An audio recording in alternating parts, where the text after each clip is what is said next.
నమస్తే అంకుల్. నమస్తే అండి. ఏం పేరు? వెంకటేష్. వెంకటేష్ గారు. ఏం చేస్తుంటారు సార్? Electrical contractors. సో ఇక్కడ మల్కాజ్గిరినా? మల్కాజ్గిరి. సార్ ఇప్పుడు తెలంగాణ రాష్ట్రంలో అంటే గ్రేటర్ హైదరాబాద్లో జిహెచ్ఎంసీ ఎలక్షన్స్ వచ్చే అవకాశాలు కనిపిస్తూ ఉన్నాయి కాబట్టి సో ఈ జిహెచ్ఎంసీ ఎలక్షన్స్ ఎట్లా ఉంటుంది ఈసారి పోటీ పరంగా చూసుకుంటే? ఈసారి ఎవరెవరి మధ్య ఉండే ఛాన్స్ కనిపిస్తూ ఉంది, ఎట్లా ఉంటుంది? ఈసారి విఆర్ఎస్ మళ్ళీ పుంజుకునే ఛాన్సెస్ ఉన్నాయి.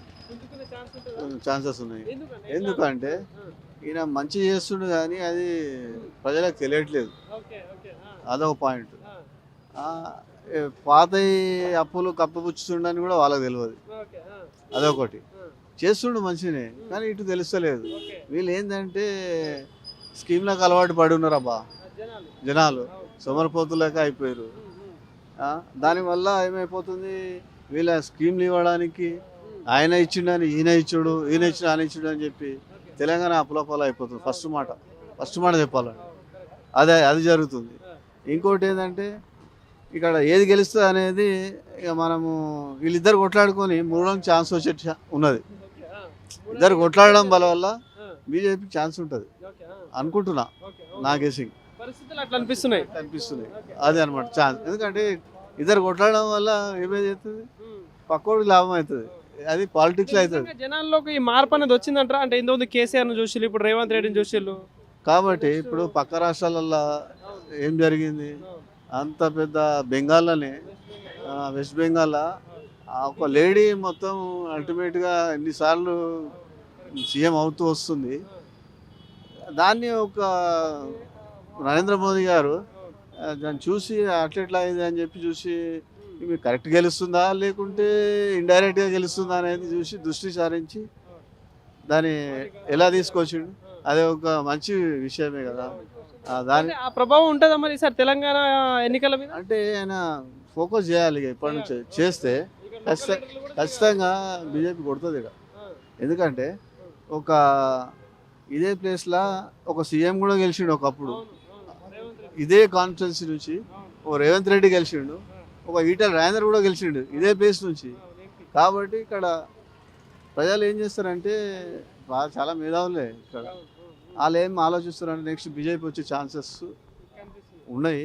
కానీ వీళ్ళు సమర్థవంత నాయకుడు మల్కాజ్గిరిలో లేడు. ఒక్కటి చెప్పాలంటే ఈడ ఇచ్చేది ఉండే ఈటెల రాజేందర్కి ఇచ్చేది ఉండే ఏది పార్టీ అధ్యక్ష పదవి తప్పించిరు. అది మరి ఎవరి డైరెక్షన్లో ఉంటే బాగుంటుంది అంటారు మరి? ఇప్పుడు ఈటెల రాజేందర్ అని ఇచ్చిండు అనుకో ఖచ్చితంగా ఇక్కడ బీజేపీ పుంజుకునే ఛాన్స్ కొట్టేస్తుంది కూడా. అలాంటి పొజిషన్ వస్తుంది. ఎందుకంటే మీరు అన్నట్టు ఉన్నాడు కదా ఆయన, ఒక్కసారి రాడు చేయడు, ఏమున్నా పేపర్ స్టేట్మెంట్ ఇస్తుంటాడు అంతే. గుట్లా కూర్చొని ఇచ్చినట్టు కాదు కదా, ప్రజల మధ్యకు రావాలి కదా, వచ్చి చెప్పాలి, చేయాలి. ఒక ఇంటిమేషన్ ఏం ఉత్తేజపరచాలి. ఉత్తేజంలో ప్రజల్లోకి రాడు, ప్రజలను ఉత్తేజపరచాడు, ఏం చేయడు, ఆయనకి ఇచ్చాడు తప్ప. అది ఇంతకుముందు బండి సంజయ్ ఉండే, అప్పుడు ఎట్లుండే? ఇప్పుడు బండి సంజయ్ ఉన్నప్పుడు ఆయనదైనా చేసిండు, కౌంటర్ కరెక్ట్ ఇస్తుండే. ఎవరికి? కేసీఆర్కి ఎట్లా ఇస్తుండే. అసలు టైంలో ఏమీ అయిపోయింది, ఒక పులిని నిద్రపుచ్చిచ్చినట్టు అయిపోయింది సెంట్రల్ మినిస్టర్ ఇచ్చి చెప్పాలంటే. ఆయన ప్లేస్ని పూడ్చాలంటే నెక్స్ట్ అదే రేంజ్లో ఉన్న నాయకుడే కావాలి. నువ్వు కింది స్థాయి నాయకుడిని ఇస్తే నీకు బీజేపీ ఏం పని చేస్తున్నాడు చెప్పు కదా, కరెక్టా లేదా? కార్యకర్తల్లో కూడా నిరాశ అనేది వచ్చేస్తుంది. కాబట్టి ఆడ దెబ్బ అయిపోయింది. అది ఇమ్మీడియట్గా అలా అది మార్చిరు అనుకో, అప్పటి వరకు అలా ఖచ్చితంగా బీజేపీ కొడుతుంది. వీడైతే ఇప్పుడు నిజంగా ఇప్పుడు మీరు అన్నట్టు బాగానే ఉంది. నిజంగా ఈ స్ట్రాటజీ పరంగా బీజేపీ పోతే ఛాన్సెస్ ఉంటాయి. అంటే అలయన్స్లో పోతే బాగుంటుందా, ఎట్లా సపరేట్గా పోతే బాగుంటుందా? వీళ్ళ పొత్తు కలిసే అవకాశాలు కనిపిస్తున్నాయా? ఇప్పుడు ఆడ పొత్తులే కూడా కొట్టింది కదా, ఎవరితో పొత్తు చేస్తారు ఇక్కడ చెప్పు. ఇటు టీఆర్ఎస్ పడది, కాంగ్రెస్ రెండో ఒకటే అంటాడు. రోజు అంటారు కదా వీళ్ళు కాంగ్రెస్ బీజేపీ ఒకటే అని. అన్నప్పుడు పొత్తుకెళ్ళా పోతాడు, పోడు కదా. పవన్ కళ్యాణ్ కూడా ఇక్కడ ఎంట్రీ ఇస్తారట, ఇచ్చిండు అనుకో అదే పొత్తు అనుకోవాలి. ఇక అదే ఒక యువతల మంచి ఇది వస్తుంది కదా.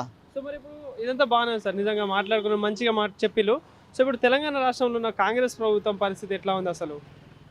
ఇప్పుడు తెలంగాణలో కాంగ్రెస్ పనిచేస్తుంది కానీ పనిచేస్తున్నట్టు ఉందన్నమాట. అట్లా చెప్పుకోలేకపోతున్నారు.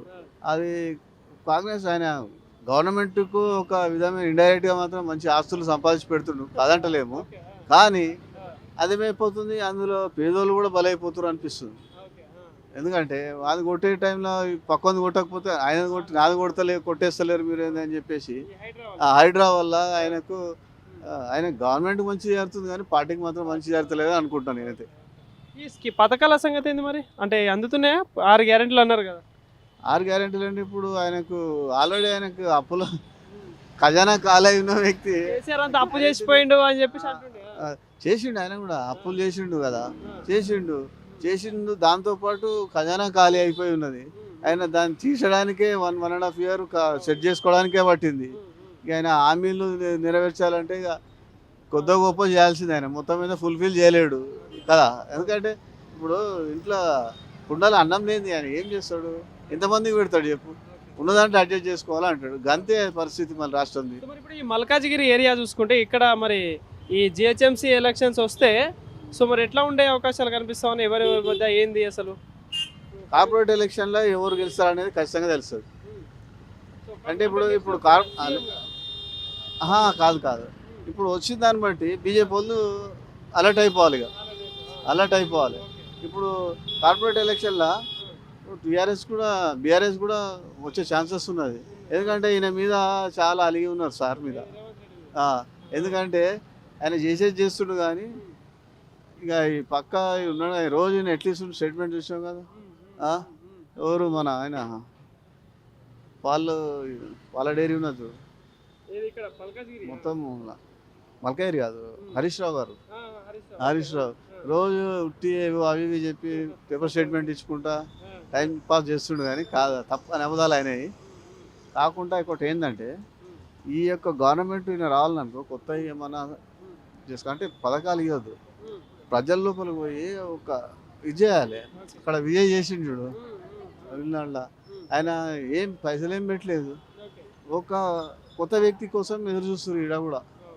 దానివల్ల అలాంటిది ఏమైనా చేస్తే మూమెంట్ బాగుంటుంది కదా. ఎందుకంటే ఆయన ఇచ్చింది ఈయన ఇచ్చింది ఆయన ఇచ్చింది అనుకో, డిఫరెన్స్ ఏముండదు ఆడ. అరే ఆయన వచ్చి అది చేస్తాడు, ఈయన వచ్చి ఇది వస్తాడు, మళ్ళీ పథకాలు ఇవ్వకపోతే గెలిచేటట్టు ఉందా ఏ పార్టీ అయినా? ఇప్పుడు మెల్లిమెల్లిగా తగ్గించుకోవాలి. అవి రాష్ట్రానికి పెద్ద అప్పుల కుప్పలేక అయిపోయింది అది.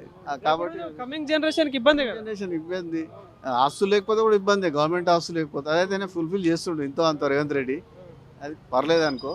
కానీ ఇక నెక్స్ట్ జనరేషన్కి ఆయన అది చేస్తుండ అనుకో. కానీ దాంతోపాటు రాజకీయంగా పార్టీని బలంగా చేసుకొని కొద్దిగా ఏమైనా చేసిండు అనుకో, అది వచ్చే ఛాన్సెస్ ఉంటుంది. ఆయన ఇప్పుడు ఏంటంటే 60-40 ఉండొచ్చు. 60 ఏది కాంగ్రెస్ కాదు, బీఆర్ఎస్ కొడతాడు 60. ఇప్పుడు 40 కాంగ్రెస్ పడిపోయింది. అది అనుకుంటున్నా ఒక మార్పు అనేది వచ్చిందంట. ఈయన ఇక అధికారంలో ఉండి కాబట్టి కొద్దిగా అదో ఇదో చేసుకోగలుగుతాడు. వాళ్ళు చేసేది కౌంటరింగ్ రోజు ఇస్తూనే ఉన్నారు కదా, కాబట్టి వాళ్ళు కూడా ఎక్కువనే వచ్చే ఛాన్స్ ఉంది. ఇక బీజేపీ అయితే నెక్స్ట్ ఇప్పుడు నుంచి స్టార్ట్ చేసుకుంటే పక్కా వస్తుంది బీజేపీ. సేమ్ బెంగాల్ లేక చేయొచ్చు, పవన్ కళ్యాణ్ తీసుకుంటేనే అది ఫైనల్. Thank you. రైట్.